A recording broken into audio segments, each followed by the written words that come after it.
इंडोनेशियाची राजधानी जकार्तामध्ये हल्ला झालाय। प्रत्यक्षदर्शींनी दिलेल्या माहितीनुसार किमान 6 ठिकाणी स्फोट झालेत। यातला एक स्फोट संयुक्त राष्ट्रांच्या कार्यालयाजवळ झाल्याचं समजतंय।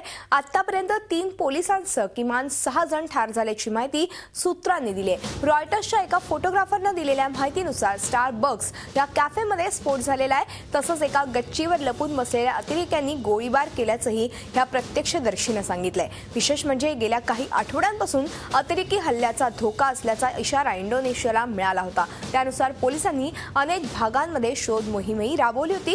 दरम्यान ऑस्ट्रेलियात सिडनीमध्ये अतिदक्षतेचा इशारा देण्यात आलाय। त्यामुळे तिथलं जगप्रसिद्ध ऑपेरा हाऊस रिकामं करण्यात आलंय। आणि ह्याच संदर्भात आंतरराष्ट्रीय घडामोडीचे अभ्यासक शैलेंद्र देवणकर यांच्याशी थोड्या वेळापूर्वी आम्ही फोनवरून चर्चा केली होती। ऐकूयात ते काय म्हणाले। अतिशय दुर्दैवी अशा स्वरूपाचा बॉम्ब हल्ला आहे। इंडोनेशिया म्हणजे हा दक्षिण पूर्व आशियाचा भाग आहे आणि दक्षिण पूर्व आशिया हा अशा स्वरूपाच्या बॉम्ब हल्ल्यापासून निदान मोठ्या प्रकारच्या बॉम्ब हल्ल्यांपासून तरी आतापर्यंत मुक्त होता, परंतु आता तसं घडताना दिसत नाहीये। याच्यावरनं आपण पहिलं अनुमान असं काढू शकतो की आता दहशतवादाचं केंद्र हे पश्चिम आशियाच्या मधनं हे दक्षिण आशियाच्या माध्यमातून दक्षिण पूर्व आशियाकडे चाललेलं आहे। त्यामुळे पहिलं तर आपल्याला हे अनुमान द्यावं लागतं की आता दक्षिण पूर्व आशियाई देश पण या धोक्यापासून वाचलेले नाहीयेत।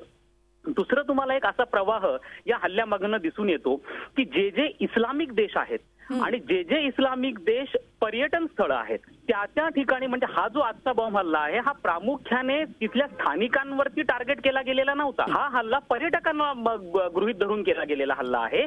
त्यामुळे आपण असं बघतो की जे इस्लामिक देश पर्यटनासाठी प्रसिद्ध आहे अशा ठिकाणी स्थानिकांकडनं किंवा जे कडव्या विचारांचे काही तिथले स्थानिक आहेत त्यांच्याकडनं असे हल्ले होत आहेत आणि तुर्कस्तानचं आदर्श उदाहरण आहे। म्हणजे हा जो आजचा बॉम्ब हल्ला झालेला आहे यामागे एकतर इस्लामिक स्टेटचा हात असण्याची शक्यता आहे किंवा अल कायदाचा, आणि यांना हे जे स्थानिक लोक असतात त्यांना हे हाताशी धरतात। म्हणजे एखादी स्थानिक संघटना या 2 मोठ्या संघटनांबरोबर ॲफिलिएटेड असते आणि त्यांच्याकडनं अशा स्वरूपाचे हल्ले घडून आणले जातात। झी 24 तास रहा एक पाऊल पुढे।